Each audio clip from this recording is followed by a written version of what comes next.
Alright, so today we're going to be making a beat in FL Studio, and I'm always a little insecure in pretty much all of these videos because I don't want to make something that doesn't sound good and have people be skeptical of my ability, but at the same time, I also want to make sure that I'm teaching people correctly, and that really takes the precedent over anything else in my mind. And I know for this beat, it is not going to be a very good beat when I'm done with it because it's going to be very basic. So please bear with me, when it comes to skepticism. We're going to be making another video directly after this one where I'm going to be kind of doing all the same steps one more time, but I'm going to be doing them a lot faster. And then hopefully you'll have a better grasp on, the workflow and everything so that you won't be lost when I'm trying to do something that's a little more complex. Now, if you're already fairly familiar with FL Studio, this probably is not the video for you. But if you've never used FL Studio before, looking at all this, it might be intimidating. And I did pretty much a brand new installation. If you go up to File, New Basic 808 with Limiter, your program should look something like this. And I'm using FL Studio 20. If you're using an older version, it might say something else like, just File New. That's fine. But I'm going to cut everything down and kind of look at everything piece by piece. That way, I think it'll be a lot more simplified. Right off the bat, you have 3 different windows here. So right here, we have all these different icons. They all have a different function, but instead, I'm going to click right here, kind of in this dead space. And what that'll do is allow me to click and drag, and I can move this window around. I can also click at the edge here and resize it however I want to. Another thing that I can do is I can double click here on the bar, and then that will maximize. If you ever get stuck here, all you need to do is double click one more time, and that will minimize. But for now, I don't want this window. I'm just going to go ahead and close it out. And the same thing with the mixer here. I can move it around. I can resize it just like I did with the other one, and I can also maximize it. But I'm going to go ahead and close this out. And then finally, I just want to look at the channel rack all by itself. Now, right off the bat, in FL Studio, they normally start you out with, these default sounds. So here we have an 808 kick, an 808 clap, an 808 hi-hat, and an 808 snare. So if you left click on any of these, you'll get this window right here, and it kind of just tells you more information about that sound. Now, you can do some things to kind of play around with the sound, but I'm not going to get into that. If you left click right here at the waveform, it will actually play the sound. You can also press the letter Q on your keyboard. It will do the exact same thing. I'm going to go ahead and close this out for now. And right now, we have 16 of these little boxes. And essentially, 16 boxes is equal to 1 bar. Or you can think of it as 1 line of music. If you're writing a hip-hop song, often 1 bar equates to 1 line. There are always exceptions, but as a general rule of thumb. So what I can do is I can go up here and I can click on play. Alternatively, you can click the space bar, which is the same thing on Reaper, and that will also play. So I'll click play here, and you'll see that there is a cursor that kind of goes through. And it goes through at a speed that is determined by the tempo, which is this number up here, 130. Another thing I wanted to point out is this box right here. It's called the hint panel, as you can see right here. And whenever I put my mouse over pretty much any of these different icons, it is basically narrating what it is I'm looking at. So if I put my mouse on top of the 130 here, it tells me that that is the tempo. So what I can do is I can left click, and then I can drag downward, and that will make the beat slower. And notice that the cursor that is going through at a slower pace. So what I can do essentially is go into here and I can fill in one of these boxes, and they all correspond to the button that we have here on the left side. So for example, this entire row corresponds to the 808 clap. So what I can do is I can left click here and that will populate. And every time this cursor gets to this point, it will play that clap. Now I can also right click on it and that will depopulate, so now it will no longer play. So I'm going to click stop. I'm going to go ahead and change the tempo so it's somewhere around 90 BPM. And I'm actually going to go ahead and right click and delete the clap because I'm not going to be using it. So all I have left now are my kick, my hi-hat, and my snare. Now hopefully you remember from the music theory video that a bar has a rhythm of 1 and 2 and 3 and 4.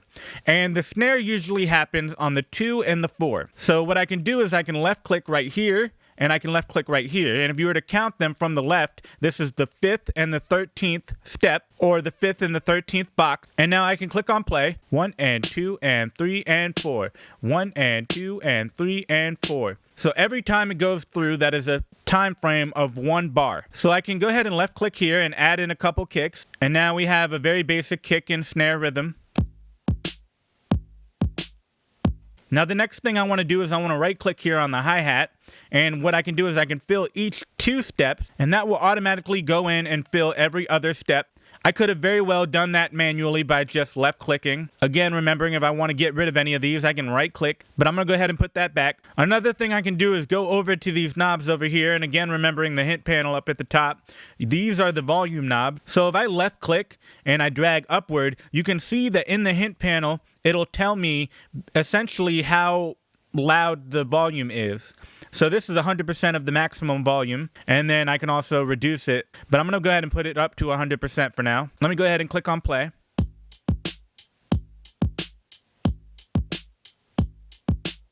So now what we have is a very basic 1-bar pattern. Now that's not a very interesting song, but it's kind of where we need to start out. So what I can do is I can go to View, and I can go to Playlist, and what I can do is kind of move this around a little. Now here we have another bar that I can click on, and if I click on it and scroll to the left, it will zoom in, and if I scroll to the right, it will zoom out. So I'm going to go ahead and zoom in a little bit, and I'm going to go ahead and left click right here, and that will populate right here with pattern number 1. Now you can see that there's kind of an area here where nothing is going on, so I'm going to left click, drag, and then drag that all the way to the left so I can't drag it left anymore. Now this is my actual song. Now what I can do is I can go up here, and instead of pattern, I could play song. So I can left click here, and now it will be playing from this playlist. And you can almost think of it as kind of an iTunes playlist where whatever I have in my playlist will occur in the chronological order that I have it set up. So right now, all I have is pattern number 1. If I want to play pattern number 1 twice, what I can do is I can left click here, and I can drag this so that now we have pattern number 1 followed by pattern number 1. So I'm going to go ahead and click on play, and you can see that there's a green cursor that goes through and basically plays pattern number 1, then it plays pattern number 1 again. So I'm going to click on play.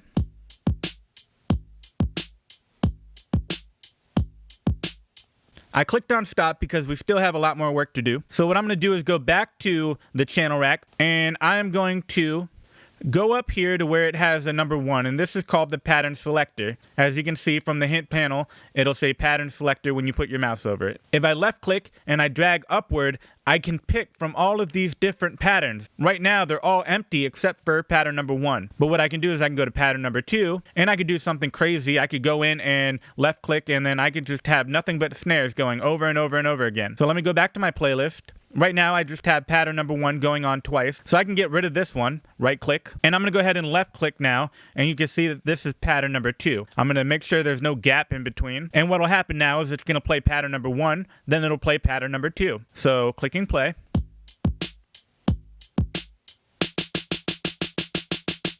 Now, that's not really what I want sonically, so I'm going to go ahead and go back to the channel rack. I'm going to right click, and I'm going to cut. That will remove all of the things in that row. I'm going to go back to pattern number 1, and what I can do is I can right click the kick pattern I have, right click, and then copy, and that will copy this pattern, this row right here.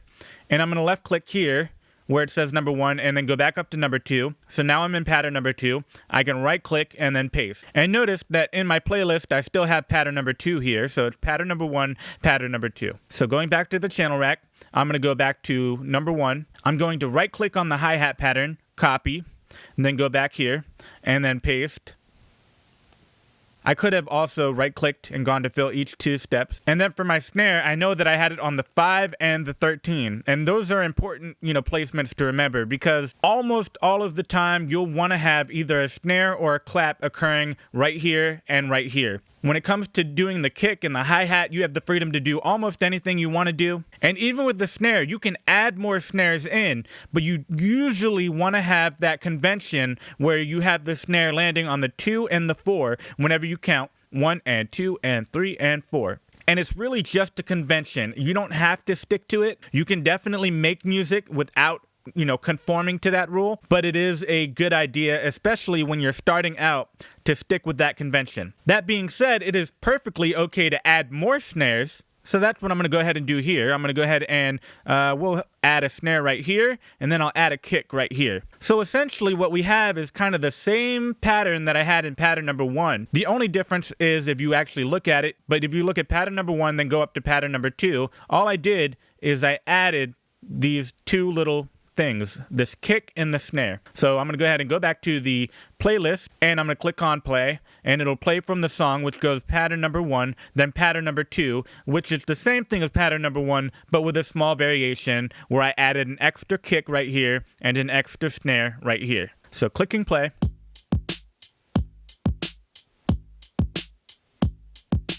Now, another thing I wanted to talk about real quick is that in the background, we kind of have a grid going on. You can see all these squares in the background. This grid basically kind of dictates how we can move these patterns around. So for example, right now I just have it set at line. So if I move this around, I can only move it in terms of each little box that we have here. I can't move it, into the middle right here. But what I can do is change it. So if I were to change it to something like half a step, you can't actually see it because I'm zoomed out. Let me go ahead and zoom in more. So if I zoom in, now you can actually see all of these extra little boxes that have been added. So let me go back here, click on line.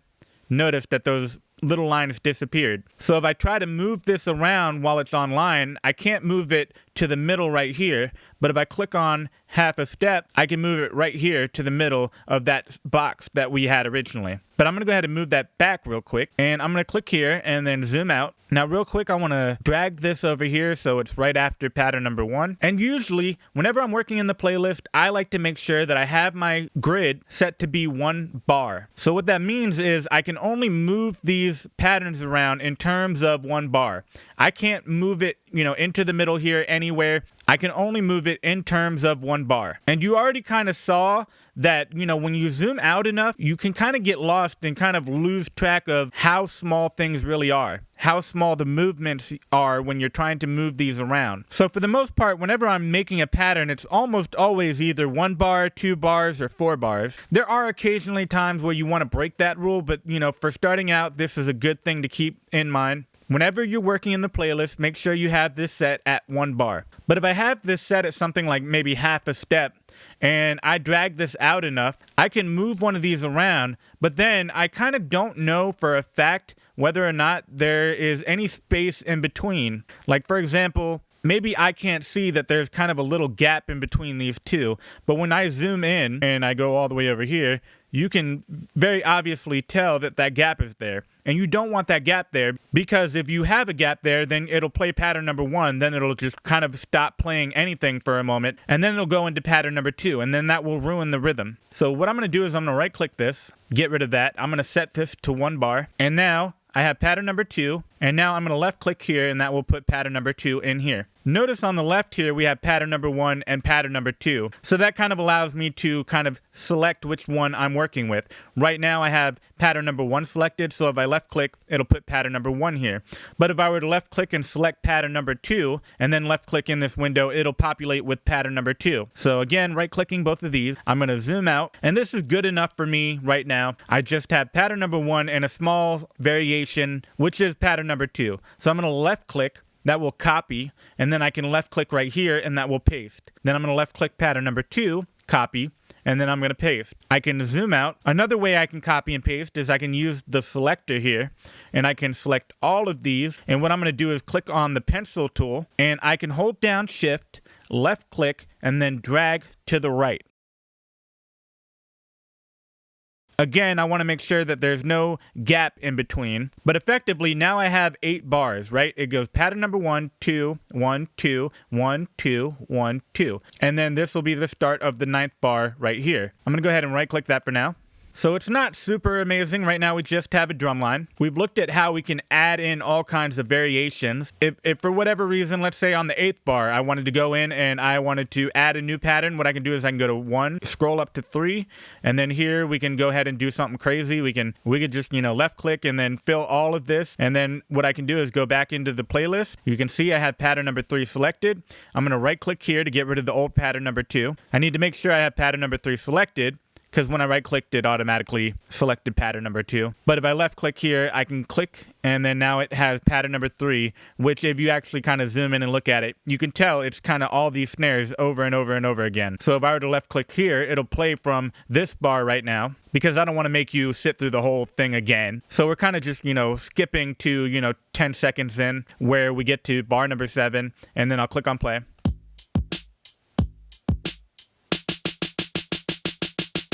So that's how you can do a basic drum line and kind of variations in your drum pattern. Now let's say that you don't like the sound of your drums, right? So we're gonna go back here and we're gonna go ahead and scroll back to pattern number 1. FL Studio already comes with a couple of kicks and hats and snares and claps all built in. And what you can do is you can go to this window on the left and you can left click on the folder pack, and then we're gonna scroll down and then we can go to drums. You can go to either of these. So I'm gonna go to drums and I'm gonna go to kicks and I'm gonna scroll down, find something random, minimal kick 38.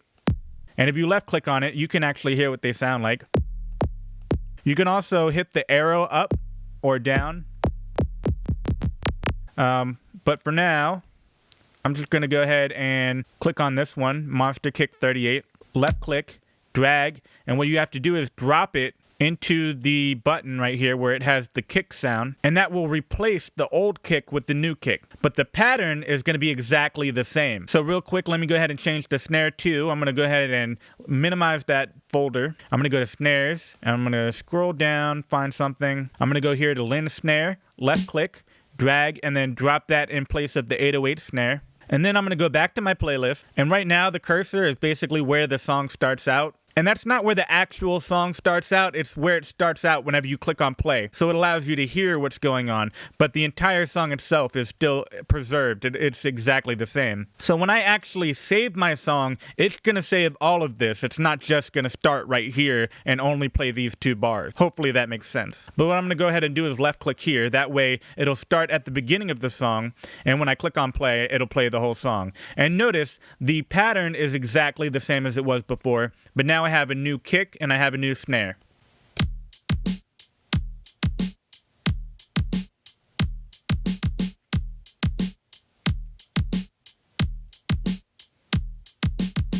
Now that's all fine and good. All we've really looked at so far is drums. The next thing we want to talk about is adding in some kind of instrument. So let me go ahead and go back to the channel rack, and I want to make a new pattern here. So what I'm going to do is I'm going to go back up here and go to 4. This is a brand new pattern. There's nothing inside of it right now. So I can go to add, and they have different instruments already built into FL Studio. This is a VST that is called Citrus. I'm going to left click on that. And they have a ton of different knobs, and there's no way I can go through all of these. This is a very basic tutorial. One thing I can do is I can press almost any key on my keyboard, and they're all mapped to a certain note. So for example, all I did right there is type in the word QWERTY, Q-W-E-R-T-Y, and all of those letters are mapped to different keys on the keyboard. Q is always mapped to C5, which is the middle C note. And I think I might have already talked about this, but C5 means the 5th octave. For example, this is C4. It is a C note, but only 1 octave lower. And then C3 is another octave lower. So in addition to typing in keys on my keyboard, I can also left click on any of these notes and hear what they sound like. But that kind of gives you an example of what the sound here is. So what I can do is I can right click here at presets, and then these are all kinds of different presets that are already built in. So for example, I'm going to go to piano, and I'm going to click on music box. And again, I'm going to type in QWERTY. And you can see all the notes lighting up on the keyboard. Let me try out one more. So let me go to Realistic 3. And that sounds a little bit more like a real piano. And these are all different knobs that you can play with, and every single VST is different. They all have different knobs. That being said, a lot of them are fairly similar. I'm not really going to play around with that at all in this tutorial. I'm just going to go ahead and close out this window. So that's still here. You can see it says Realistic 3. That means that this is my instrument. But notice that now if I click on this right here, it's not going to show me that little window that I saw when I click on Monster Kick, for example. This gives me the waveform. But for now, I'm going to close that out. But if I click on a VST, it will just load up the VST. So that is one kind of important difference between, having like these little kicks here. Those are normally individual wave files. But when you have a VST, it's kind of a whole sound bank. I'm going to go ahead and close this out though. Now if I click on pattern, this will play the actual pattern. What that means is it'll play whatever you see right in this pattern. It's not going to be playing from the playlist over here. And if I don't put my pattern number 4, which is what I'm on right now, if you look at here, this is pattern number 4, but it's not going to appear in my song unless I left click and then I add in pattern number 4. And as of now, you can tell that it's empty. But I'm going to right click that for now. And I'm going to go back to pattern number 4. And whenever you have an instrument, it's a little bit different than working with kicks and snares and, drum sounds. What you want to do is right click, then go to piano roll. And I'm going to go ahead and click here and scroll down. And I'm scrolling down so that C5 is kind of in the middle here. It doesn't have to be exact. However, when I'm in the piano roll, I like to make sure that I have this set to half a step. And you'll notice that in the background, there will be a bunch more lines than what you see right now when I click half a step. So now we have all these individual lines. So what I can do is I can left click, and that will create a note. So this is a C5 note. And if I kind of move this window a bit, you can see, in the playlist, it kind of has the same idea where if I click on play, there's the cursor that is going through, and every time it gets right here, it'll play this note. So let me click stop, and I'm going to go back to this window. So I'm going to click right here, this bar, and then I will click on it and then drag, and that will zoom in. So I have a note here. So you can see that there are 4 boxes, right? 1, 2, 3, 4. That's how long the note is. That means that it is 2 steps long. And just as kind of a reference, if I look at my playlist here, we said that this right here is 2 steps, right? And you could kind of tell, it's the same length. So time-wise, that's how long that note will hold for. So I'll go ahead and right-click and get rid of these. And looking at the piano roll again, what I can do is I can stretch out the note. And I can make it longer, and it'll play for, this is an entire bar. You can see the number 2 right here. That means a new bar. The second bar will start right here. But this is the length of 1 bar. And if I click on play, it will hold for 1 bar. Alternatively, I can make it a lot shorter. I can make it only half a step long. And the reason why I changed the grid in the background to half a step is because if I have this set at a bar like I did before, when I click on this and I try to drag it, it will only allow me to make it a bar longer or a bar shorter. So when I have it at half a step, I have a lot more freedom to kind of make this as long or short as I want it to be. I can make it, this long, this long, this long, however. So what I'm going to do is I'm going to fill in a basic melody. One other thing I want to do real quick is go up here to the top, go to view, and then make sure that you have key labels and make sure that that is on all notes. What that'll do is make sure that all of these keys on the left side are all labeled. And as you can tell, it is basically a keyboard. For example, if you recall from the music theory video, you have, a set of 2 black keys and then a set of 3 black keys. So the one to the left of that is the C5. We're kind of looking at it at an angle where it's been rotated 90 degrees. But as you can see, these are all the same notes. C, D, E, F, G. And then we also have all the black notes up here. Now, if you're really attentive, you might notice that in the background, kind of all of these shaded little areas are corresponding with the black keys. So for example, this note right here, if I left click and populate, it is a C sharp, and it's lined up with this black key here. Alternatively, if I drag this up, it'll be a D sharp. But all of the dark areas here are the black keys. And that's only because right now I have this set at C major. So if I go up to the arrow and then I go to helpers and then I can go to scale highlighting, I can actually pick, there are a whole bunch of scales here. So for example, let's say I want a D sharp major. I could click on, major here, and then I would make sure that I go back to helpers, scale highlighting, and then D sharp.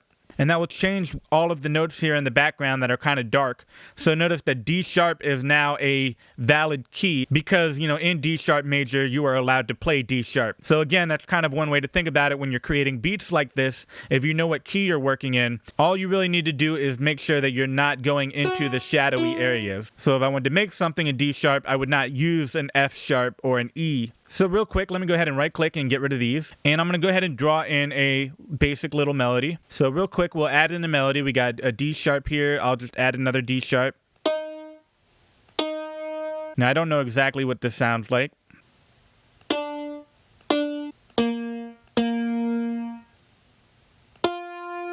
And then if I click on play. So now if I click on play,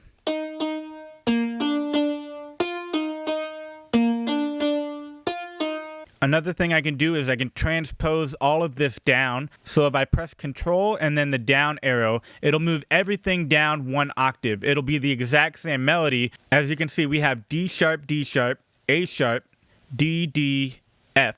Now let me transpose it down 1 octave. Now I'll scroll down and you can see that we have the exact same melody. D sharp, A sharp, D, D, F.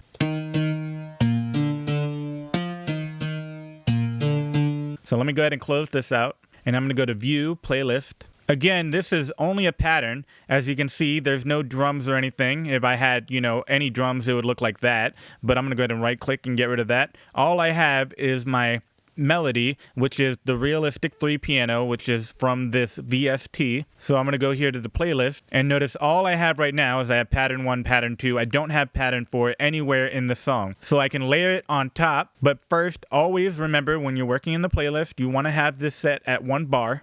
So I'm going to left click here, and now I have pattern number 4, and I can just repeat that. What I'm going to do is click on the paintbrush here, and that will make it easier for me to kind of populate one at a time. Otherwise, if I were using my pencil tool, I would have to left click, left click, left click, and it just takes longer. But it is, perfectly valid. Right click and get rid of those. So now I have 8 bars, and I'm going to click on song, and that will play the entire song. If I clicked on pattern, all it would do is play this pattern right here. But I want to hear the whole song, everything together, right? So I'm going to zoom in here. We have our drums in pattern number 1, pattern number 2. I can even right click here and name it drums. And then I can right click here. This is also a drum. And then here we have a piano. And then I'm going to go ahead and click on song, and you can see that the cursor here kind of appeared. So that means it'll be playing from the playlist, and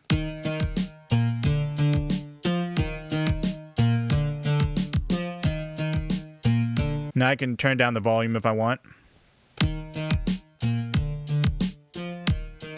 And that's really when we get into mixing a little more, messing around with the volume levels and trying to do weird little effects. So what I'm going to do now is I'm going to go ahead and zoom out, and I'm going to go ahead and select everything. And I'm going to do the same trick I did earlier. I'm going to click on the pencil tool. I'm going to left click, drag to the right while holding down Shift. And I'm going to do that one more time by selecting everything, holding down Shift, left clicking, dragging to the right.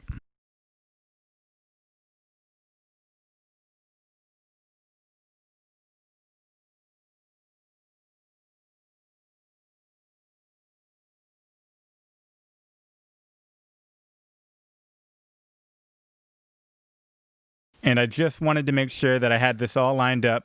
So if I move this to the left and to the right, there's no like gap like this right here. So everything is all kind of tied together for now until I unselect it. So now if I were to move any individual one of these patterns, like for example, if I wanted to move this one, I could move it to the left or to the right. I can even move it into a different track if I wanted to. Really, with the tracks, all it is layers. They're layering on top of each other.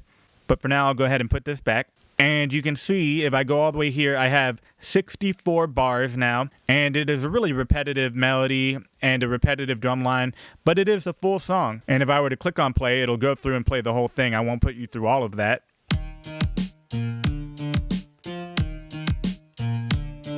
And it really kind of just does that over and over again. On the 8th bar, it'll have this little switch up.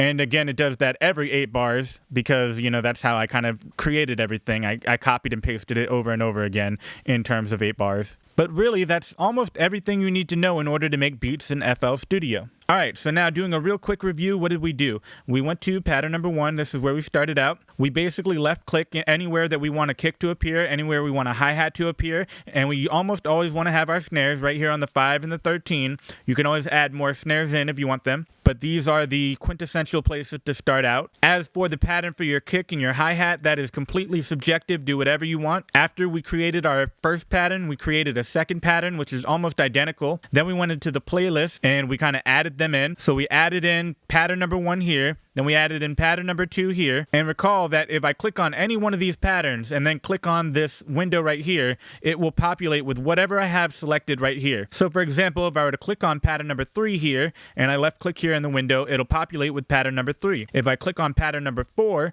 it will populate with pattern number 4. Alternatively, I could just make sure that I have that pattern selected on my pattern selector. So here I have pattern number 1 selected. So when I go here and I left click, it automatically defaults to pattern number 1. But also note that whenever I change this pattern on the pattern selector, it is automatically changing for me here. So if I select pattern number 3, it's automatically selecting pattern number 3. So essentially you're doing the same thing, where when I left click, now it's populating with pattern number 3 because I have it selected right here. So let me right click and get rid of both of these. The next thing we did is we went to pattern number 4 and we added in a instrument. And almost every instrument kind of works the same way. You're going to want to use the piano roll unless you have like a Midi keyboard, but I'm not going to cover that because, you know, that I think is outside of the scope of this course. I know some people really like to use Midi keyboards. I do not use them. I like to make everything manually by hand. It takes a little bit longer, but it's more enjoyable for me.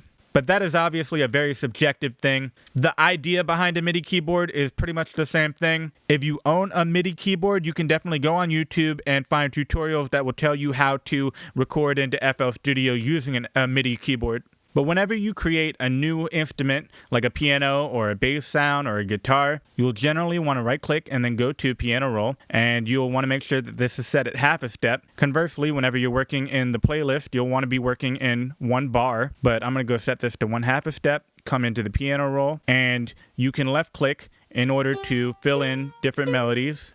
You can make this as long or short as you want it to be. You can even play notes on top of each other. For example, if I wanted to play a chord coming down here, I have my D sharp. If I want to play the D sharp major chord, I can go 1, 2, 3, 4. And then I'm going to draw this out and then go 1, 2, 3. Then when I click on play,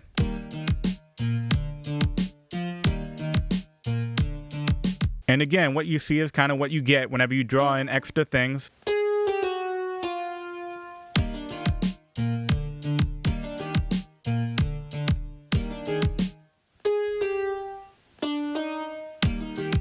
So if I add in these extra notes here,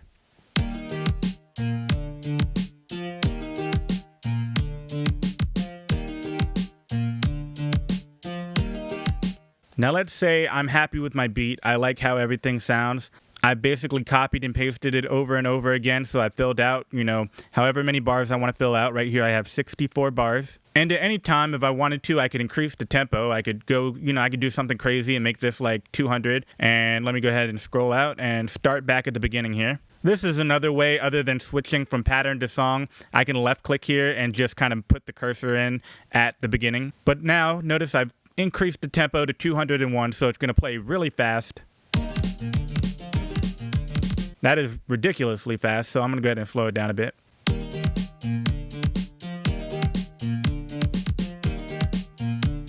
But for now, I'm going to go ahead and put this back to 90 BPM. Now let's say that I'm happy with everything. I like the way that it sounds, so I'm going to go ahead and go to File, then go to Export. And you can either do a WAV file or an MP3 file. You can even do these other ones, but I normally always do these two. Now, a WAV file is usually a better quality file. However, it's going to take up a lot more room on your computer. An MP3 file takes less room, but the quality is a little bit less. For now, I'm just going to save it as an MP3 file, and you can call it whatever you want. And then click on Save, and then you'll get this window right here. You really don't need to change anything. It will tell you, you know, this is the length of it. It's 64 bars long. It'll tell you the time of it, 2 minutes and 51 seconds. So all you need to do now is click on Start, and then wait for the entire thing to render. And when it's done rendering, you'll have it on your computer as an MP3 or a WAV file. Then once everything is done, you can go wherever you saved it. I saved it onto my desktop, and it'll be called My Beat or whatever you called it, and you can left click, play it.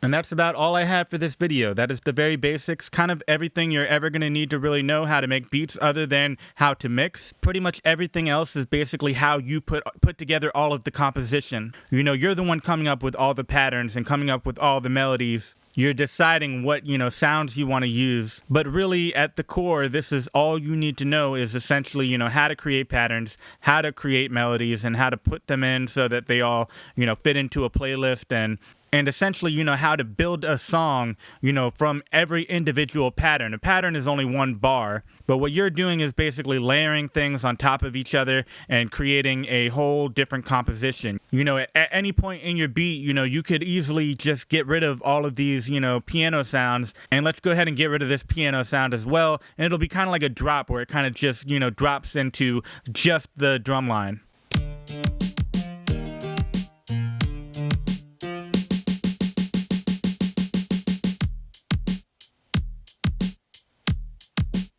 And it's really, a basic idea, but you're just kind of doing a lot of little things like this over and over again, and you start building on top of each other with lots of different layers, and then you end up with a really complex and, professional sounding beat. So that's about all I wanted to cover in this video right now. Hopefully you've learned something, and until then, keep on making music.